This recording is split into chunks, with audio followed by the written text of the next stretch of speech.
하루를 살아가는 아침 묵상, 오늘의 말씀은 여호수아 24장 14절에서 15절입니다.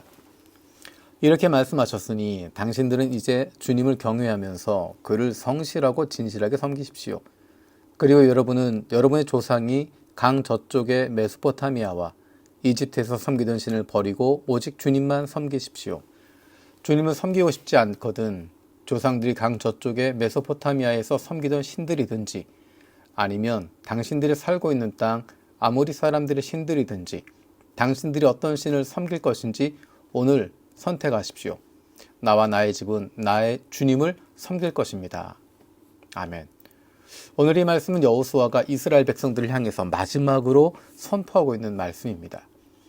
모세가 이야기했던 것과 동일한 이야기입니다.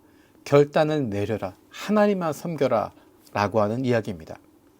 이 이야기를 하고 있는 여호수아의 마음은 참 찹찹한 마음이었을 것입니다. 정말로 이스라엘 백성들이 하나님만 섬길 것인가? 주님을 저버리지 않고 다른 신들을 섬기는 일 하지 않을 것인가?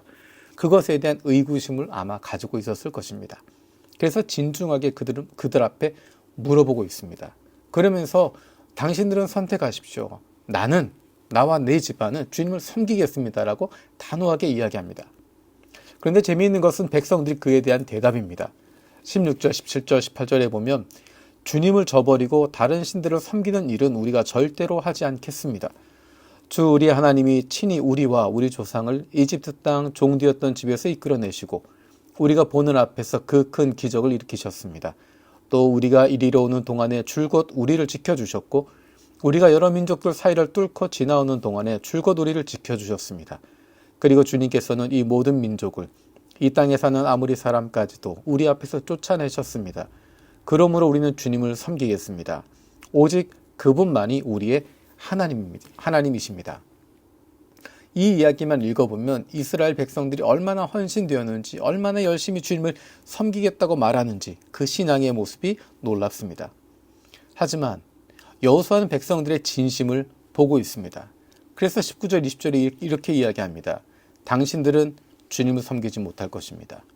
그분은 거룩하신 하나님이시며 질투하시는 하나님이시기 때문에 당신들의 허물과 죄를 용서하지 않으실 것입니다. 만일 당신들이 주님을 저버리고 이방 신들을 섬기면 그는 당신들에게 대항하여 돌아서서 재앙을 내리시고 당신들에 대하여 좋게 대하신 뒤에라도 당신들을 멸망시키고 말 것입니다. 어쩌면 이것이 여호수아가 두 번째로 이스라엘 백성들에게 다시 이야기하는 것입니다. 너희들의 진심을 이야기하라는 것입니다. 너희들의 진정한 신앙이 어디 있는지를 살펴보라는 것입니다. 그럼에도 불구하고 백성들은 쉽게 이야기합니다. 아닙니다. 우리는 주님만 섬기겠습니다. 여기까지 읽어보면 이스라엘이 다짐하는 것 같습니다.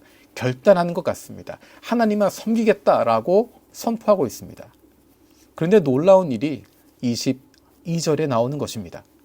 22절, 23절에 이렇게 이야기합니다. 23절에 그러면 이제 당신들 가운데 이방신들을 내버리고 마음을 주 이스라엘 하나님께 바치십시오. 지금 이스라엘 백성들이 하나님만 섬긴다라고 이야기했고 우리가 주님만 바라보고 있습니다 라고 다짐하고 결단하고 있지만 사실 그들은 이방신들을 섬기고 있었습니다. 그 마음이 하나님께만 가 있는 것이 아니라 이방의 신들을 그 안에 품고 있었습니다. 그들의 조상이 있었던 메소포타미아 강에 있었던 그곳에 있었던 이방 신들, 아모리 사람들이 섬겼던 신들, 이집트에서 섬겼던 신들, 그 신들에 대한 생각이 이스라엘 사람들 마음속에 담겨져 있었고 그것을 붙잡고 있었습니다. 모세가 이야기할 때도 여호수아가 이야기할 때도 우리는 주님만 섬기겠습니다. 입으로는 이야기했지만 그럴듯하게 고백은 했지만 실상 그들의 모습은 그들의 실상은 이방 신들을 섬기고 있었고 그들 우상들을 붙잡고 있었던 것입니다. 여호수아가 이야기하는 것은 자신을 돌아보라고 이야기하는 것입니다.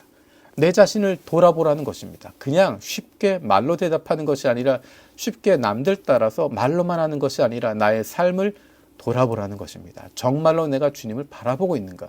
정말로 내가 주님을 따르고 있는가? 내 마음이 정말 주님 앞에 온전히 드려져 있는가? 돌아보라는 것입니다. 쉽게 대답하고 쉽게 결단할 문제가 아니라 나의 중심을 돌아보고 나의 마음을 돌아보고 내가 어디에 서 있는지 내 삶을 돌아보지 않으면 우리는 말로만 주님을 섬기게 됩니다. 말로만 주님을 섬기는 사람들의 결과는 어떻게 됩니까? 주님도 섬기고 다른 신도 섬기게 됩니다. 주님도 사랑한다고 이야기하지만 다른 신들도 사랑하고 다른 것들도 바라보게 됩니다. 주님도 섬기고 다른 신도 섬기는 것은 주님을 섬기는 것이 아닙니다. 왜냐하면 하나님은 우리에게 모든 이방 신들을 버리고 주님께만 향하라고 말씀하시기 때문입니다. 하나님만 바라보는 것입니다. 그분만 신뢰하는 것입니다. 그분만 믿고 따르는 것입니다.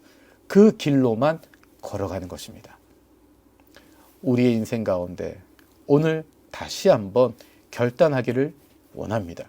내 안에 있는 다른 것들 내버리고 내려놓고 떠나버리고 다시 주님을 향해 돌아가는 것입니다. 우리는 지금 사순절 기간을 보내고 있습니다. 사순절은 주님께로 돌아가는 시간입니다. 십자가로 맞추는 시간입니다. 하나님의 사랑으로 예수 그리스도의 은혜에 내 신앙을 다시 맞추는 시간입니다. 이번 사순절 기간을 통해서 우리를 돌아볼 수 있는, 나도 모르는 사이에 예수님 말고 다른 것, 하나님 말고 다른 것에 의지하고 있었다면 그것 내려놓고 다시 시작할 수 있는 복된 사순절 되기를 원합니다. 살아계신 하나님 감사드립니다. 이스라엘 백성들이 쉽게 결단하고 쉽게 이야기했던 것, 어쩌면 그것이 우리의 모습입니다. 이번 사순절을 통하여서 다시 우리의 신앙을 돌아보게 하시고 우리의 믿음을 예수 그리스도에게로, 주님의 십자가에로, 하나님의 놀라운 사랑으로 맞출 수 있도록 다시 시작하는 우리의 믿음 되게 하여 주옵소서. 감사드리며 예수님의 이름으로 기도드립니다. 아멘.